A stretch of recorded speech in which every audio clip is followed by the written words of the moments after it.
Halo, Assalamualaikum warahmatullahi wabarakatuh. Nah, ini love language. Oke, love language juga menentukan bagaimana kita mendidik anak. Ada act of service, receiving gift, quality time, words of affirmation, and physical touch. Kalau anak-anak tidak ada attachment sama orang tuanya, anak-anak itu tidak punya quality time. Mungkin bahkan tidak suka di physical touch, ya.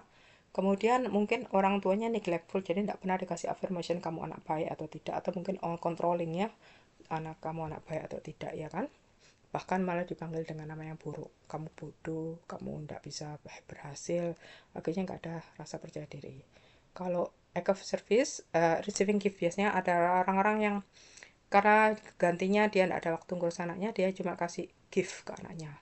Akibatnya anak ini tumbuh bahasa love language-nya itu receiving gift itu.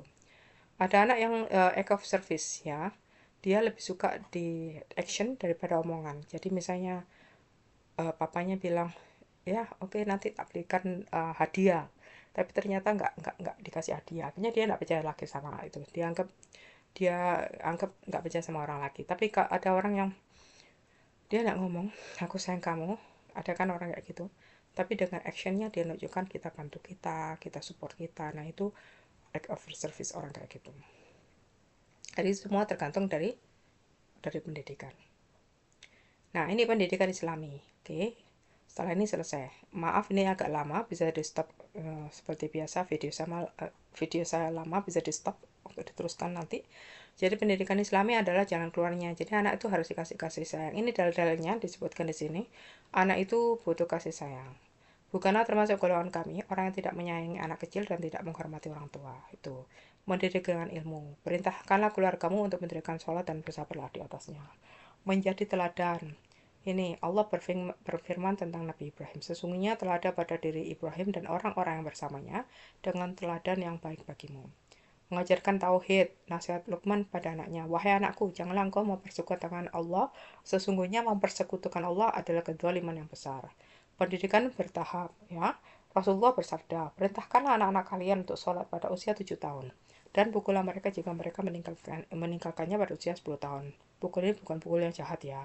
Ya, maksudnya tuh di strap gitu loh. Kemudian mendoakan anak. Allah menceritakan doa Nabi Ibrahim, ya Rabku, jadikan aku dan anak cucuku orang-orang yang tetap melaksanakan sholat dan menghargai anak.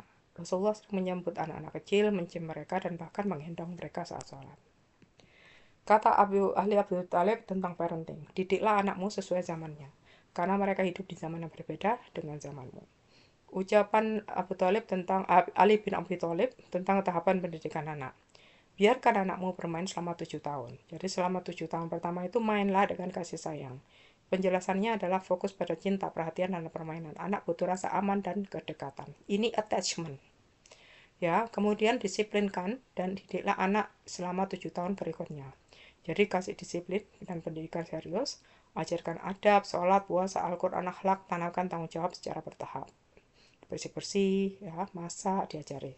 Kemudian berteman dan berkonsultasilah dengannya selama 7 tahun setelah itu. Sampai ini dijadikan teman dan pendamping. Perlakukan anak seperti teman, dengarkan pendapatnya, diskusi, berikan nasihat dengan hikmah. Setelah itu lepaskan dia dan biarkan dia hidup bebas. Setelah umur 21 21 tahun ke atas, beri kebebasan. Mereka sudah biasa, dukung dan doakan mereka, jangan terlalu mengontrol gitu. Jadi itu tadi ya. Jadi umur 0 sampai 7 tahun itu bermain dengan kasih sayang. Menurut psikologi modern, ini masa emas perkembangan otak, emosi, dan kedekatan atau attachment tadi. Nah, menurut Erik Erikson, ini adalah fase trust and mistrust, autonomi dan shame. Anak butuh cinta, rasa aman, bermain untuk membangun kepercayaan diri. Montessori juga menekankan bahwa usia dini adalah fase bermain eksploratif. Jadi biarkan bermain, ya. 7 sampai 14 tahun itu berdisiplin dan pendidikan serius. Ini masa perkembangan tanggung jawab, belajar aturan dan nilai moral. Erikson menyebut ini fase industri dan melawan inferiority. Anak perlu diberi tugas, tanggung jawab, disiplin, membentuk rasa percaya diri dalam kemampuan mereka.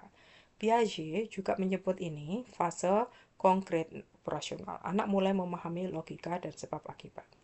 Umur 14 sampai 21 tahun itu bersahabat dan diskusi. Jadi jadikan dia sahabat, ajak diskusi kalau mau mengambil keputusan. Misalnya, ayo kita mau kemana, mau ke restoran mau mana, ayo mau jalan-jalan kemana, itu ajak diskusi. Ini masa pencarian identitas diri dan pembentukan karakter. Menurut Erikson ini fase identity versus role confusion. Jadi remaja butuh ruang untuk berpikir sendiri, berdiskusi, dan menemukan siapa dirinya. Hubungan yang setara dengan orang tua sangat penting di sini. Dan lebih dari 21 tahun, itu melepaskan dan mendoakan dia. Jadi dia mandiri penuh. Teori perkembangan dewasa seperti Levinson menyatakan bahwa usia ini adalah masa transisi menuju kemandirian, membangun rumah tangga sendiri, karir, dan identitas dewasa. Jadi itu tadi hubungan antara teori psikologi modern dengan uh, parenting dalam Islam. Oke, semoga ada hikmahnya. Saya sendiri banyak belajar lagi dari sini dan memperbaiki diri untuk diri saya sendiri menjadi orang yang lebih baik. Kalau ada trauma, kita maafkan orang-orang yang menyakiti kita dan kita harus memperbaiki diri. Oke, makasih sudah mendengarkan. Assalamualaikum warahmatullahi wabarakatuh.